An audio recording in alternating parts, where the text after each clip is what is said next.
கர்நாடக புதிய முதலமைச்சராக டி.கே. சிவக்குமார் இன்று மாலை பதவியேற்க உள்ளதை அடுத்து பெங்களூருவில் உள்ள ஆளுநர் மாளிகையில் ஏற்பாடுகள் தீவிரமாக நடைபெற்று வருகின்றன.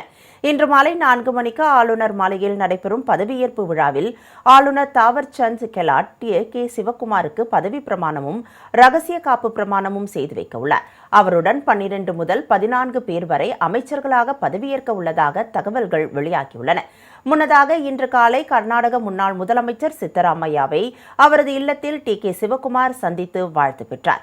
கர்நாடக மாநில காங்கிரஸ் தலைவர் ஜி. பரமேஸ்வரா டி.கே. சிவக்குமாரின் இல்லத்திற்கு சென்று அவரை சந்தித்தார். டி.கே. சிவக்குமார் பதவியேற்பு விழாவில் காங்கிரஸ் தேசிய தலைவர் மல்லிகார்ஜுன கார்கே, மக்களவை எதிர்க்கட்சித் தலைவர் ராகுல் காந்தி உள்ளிட்டோர் கலந்து கொள்கின்றனர். இதையொட்டி அவர்களை வரவேற்கும் விதமாக பெங்களூரு முழுவதும் வரவேற்பு பதாகைகள் வைக்கப்பட்டுள்ளன. பெங்களூருவில் ஆளுநர் மாளிகை அமைந்துள்ள சாலையில் போலீசார் குவிக்கப்பட்டு பாதுகாப்பு பலப்படுத்தப்பட்டுள்ளது.